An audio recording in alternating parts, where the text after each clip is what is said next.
Guys हम लोग पहुंच चुके हैं व्यास गद्दी, जैसे कि मैंने बताया आप लोगों को।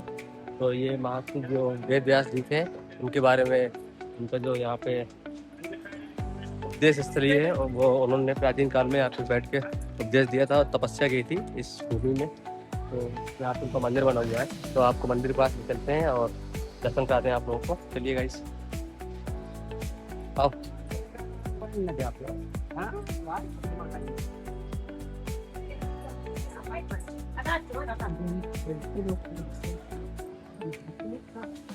आप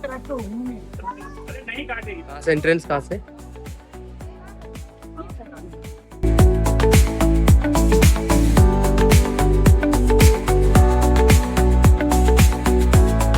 तो दोस्तों जैसा कि मैंने स्टार्टिंग में अपने ब्लॉग में बताया था कि हम सीतापुर ज़िले में घूमने जा रहे हैं। तो वहाँ पर 4 प्लेस थे मुख्य रूप से। तो अभी हम ये प्लेस आए हैं व्यास गद्दी। तो व्यास गद्दी का अगर इतिहास के बारे में बात करें तो ये सीतापुर के ज़िले में स्थित नैमिषारण्य धाम का एक बेहद पवित्र और ऐतिहासिक हिंदू तीर्थ स्थल है, जिसका शाब्दिक अर्थ होता है महर्षि वेद व्यास का आसन। गद्दी मतलब आसन। और धार्मिक और पौराणिक महत्व बहुत सारे हैं इनके। यहाँ पर क्या हुआ कि बहुत सारे ग्रंथों की रचना हुई थी, जैसे महाभारत, श्रीमद् भागवत गीता और रामायण।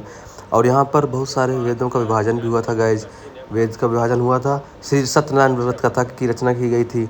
और वेदों का विभाजन जैसे ऋग्वेद, यजुर्वेद, सामवेद, अथर्ववेद यही विभाजित किए गए थे।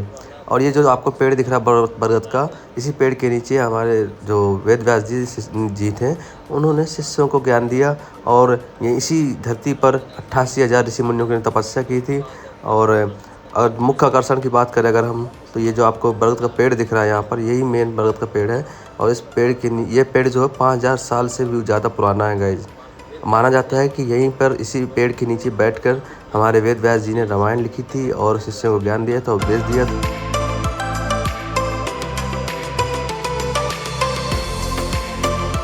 गाइस देखिए सामने जो मंदिर है, इसी मंदिर में वेद व्यास जी प्रतिष्ठापित हैं। और यहीं पर माना जाता है कि उन्होंने कथाएं वगैरह लिखी थी, पुराण वगैरह लिखे थे, और वेद जो भी वेद थे उनका विभाजन किया था।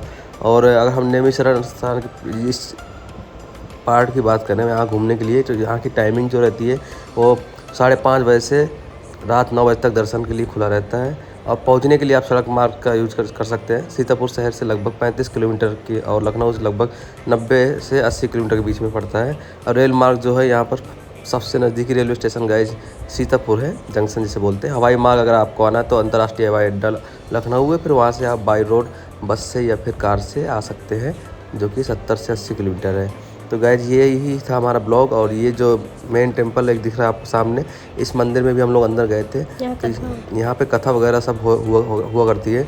और यहाँ पर आपको भी और भी नई चीज़ जानने को मिलेंगी। यहाँ पर देखना अभी ब्रह्मा विष्णु महेश जी के जो मतलब षष्ठी की रचना कैसे हुई वो आपको यहाँ पर जानने को मिलेगा गाइज। तो गाइज अगर आपने हिंदी में पढ़ा होगा तो आपने नाम सुना होगा मनु और शत्रुपा जी का। तो स्वयंभू मनु और शत्रुपा जी का टेम्पल भी यहीं पर है।